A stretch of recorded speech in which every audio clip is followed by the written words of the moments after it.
Now, I talk a lot on this channel about the history of the UNSC from Halo, but I figure today we'll do something a little bit different.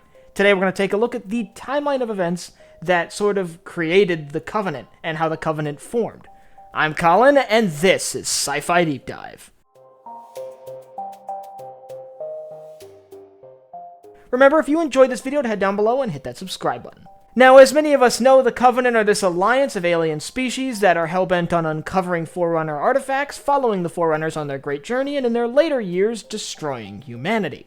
But they actually have a very long and storied history, with a lot of twists and turns and major events that lead all the way back to well before human civilization. So I figure today we'll take a look at exactly how the Covenant sort of came into being. So let's start all the way back at the beginning. In 2200 BC, the Prophets have a civil war, and this civil war is important because it is over how to treat Forerunner artifacts. The faction that ends up winning the civil war is the faction that would lay down the tenets of the future of the Covenant. With the end of the Civil War in 2100 BC, the Prophets are now unified in their beliefs on what to do about Forerunner artifacts, and several hundred years later they encounter the first sort of member of the Covenant. They encounter the Elites, or the Sangheili. Now, it's kind of weird to think, but when they first made contact, they started fighting a war, and the warlike Elites started losing. When the Elites started to falter and their ability to fight this conflict started to fail, they were forced to sign a treaty called the Writ of Union. The Writ of Union ultimately founded the Covenant and began the early stages of the alliance that we know. The Writ of Union is basically the Covenant's constitution. And by the way, the Writ of Union is signed in 852 BC, which is the official founding date of the Covenant. In 784 BC, the Hunters are tamed. The taming of the Lokgolo is one of the major events in Covenant history. While not much is known about this event, it's implied that the sort of Hunters were wild and hard to tame, but were brought under the control of the Covenant forcefully over a series of lengthy campaigns. In 648 BC, a collapsing star destroys the homeworld of the Prophets, forcing them to sort of become this nomadic species that would rely on space stations like High Charity as their capital.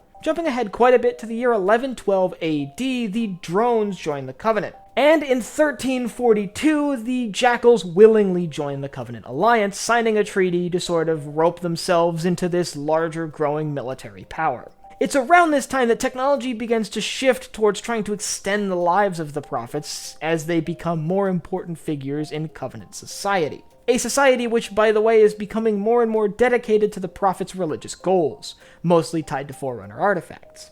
In 2142, the Youngoi are discovered by the Covenant, more commonly known as Grunts. They're discovered in an icy world and sort of just adopted into the Covenant faction. Well, adopted forcefully. It doesn't take long, however, after they're forced into the lower castes of Covenant society for them to begin a rebellion. The Grunt Rebellion, which is mentioned by the Prophets during Halo 2. This rebellion, carried out by the Grunts, is very swiftly put down, seeing as the Grunts were quickly becoming very numerous in Covenant society. And that brings us to the last member of the Covenant, the Jirohanai, or the Brutes. When the Covenant found the Brutes, they were in utter disarray. They had ripped their planet apart through civil war and the use of nuclear weapons, and had sort of devolved themselves back into the Stone Age. So when the Covenant came along, there wasn't much resistance to a Covenant occupation and later integration. The Brutes officially joined the Covenant in 2492, which is actually not that long before the outbreak of the Human-Covenant War in 2525. From 2525 to 2552, the entire Covenant war apparatus is focused on humanity, and for most of that time, they are winning stunning victory after stunning victory, sweeping human resistance aside and marching deeper and deeper into human territory. As we know, the rise of the Brutes ultimately causes a schism within Covenant society that ends up shattering it, leaving a bunch of elites to sort of mutiny and go and start their own faction, and start a civil war. This civil war is ultimately what brings down the Covenant during the later days of the Human-Covenant War. But that is a topic for another day. Ultimately, the Covenant has this long storied history, being a very old faction with very powerful technology and a massive military. It doesn't really surprise me that they're this old with this long and complex history. But that history really all did change when they made first contact with humanity. And if you'd like to learn about the Covenant's first contact with humanity, I'll leave a link up here to my video on that. And I want you to let me know down in the comments what you think of this timeline. Do you like that the Covenant is this old, or do you think it's a little bit too dramatic for them to literally be thousands and thousands and thousands of years old at the start of the Human Covenant War? And if you have anything you'd like to see me cover in Halo, leave it down below in the comments. Last but not least, if you enjoyed this video, head down below, hit the like button, the subscribe button, and the bell icon so you get notified when I upload new videos. So for Sci-Fi Deep Dive, I'm Colin, and I will see you next time.